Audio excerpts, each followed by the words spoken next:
नमस्कार, आप देख रहे हैं बिजनेस टुडे बाजार और मैं हूं हर्ष शर्मा।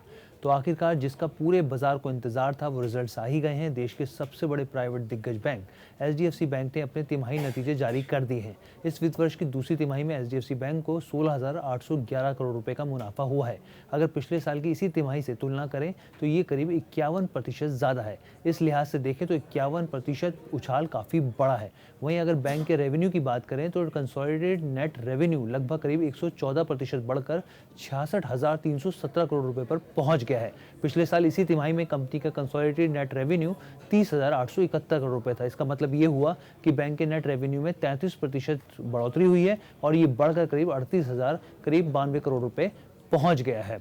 अब इसके बाद आगे बढ़ते हैं। अब बात करते हैं सबसे ज़रूरी हिस्से की, एनआईए और एनपीए की।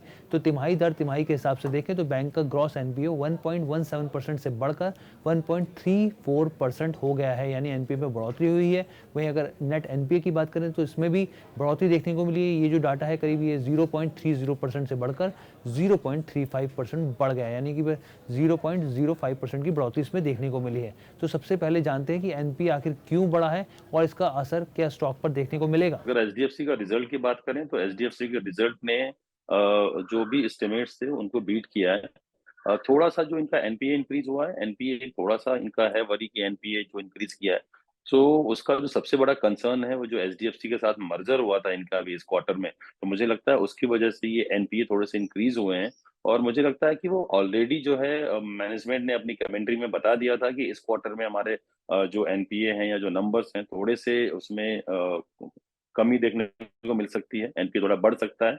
तो इस वजह से मुझे लगता है ये स्टॉक में ज़्यादा असर नहीं होना चाहिए। एक्सचेंज फाइलिंग में कंपनी ने जानकारी दी है कि उनकी नेट इंटरेस्ट इनकम 27,385 करोड़ रुपए रही है, जो कि अनुमान से कम थी। हालांकि इसका अनुमान 28,187 करोड़ रुपए था।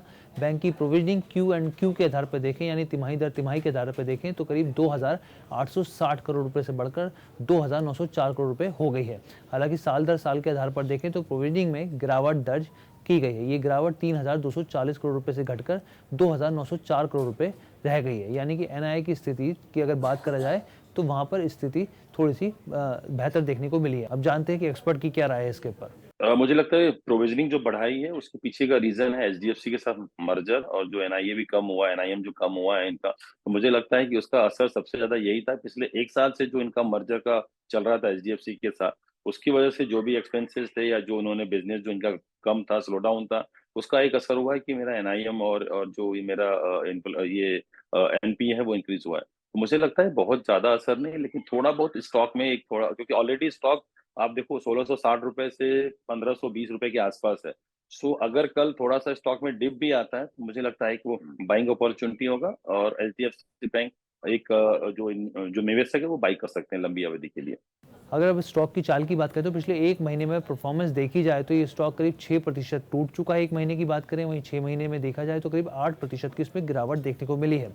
लेकिन सबसे बड़ी बात, जो बाजार जिसका वेट कर रहा था एचडीएफसी रिजल्ट्स का, वो आखिरकार आए हैं और काफ़ी पॉजिटिव नोट पर रहे हैं। और जो हम लोग लगातार जो शोज़ कर रहे हैं उसमें एक उम्मीद थी कि इस तरीके से कि बाजार जो है एक पॉजिटिव फैक्टर का वेट कर रहा है। अब देखना होगा कि आने वाले दिनों में जो एचडीएफसी का रिजल्ट है, क्या वो बाजार में पॉजिटिविटी लेके आते हैं। जो एक रेंज बाउंड में बाजार फंसा हुआ था, क्या अब एक बाजार में नई तेज़ी देखने को मिलेगी, क्या है इसके ऊपर पूरी चीज़ें हम आपको ज़रूर बताएंगे। बस बिजनेस टुडे बाजार को लाइक शेयर सब्सक्राइब करना बिल्कुल मत भूलिएगा।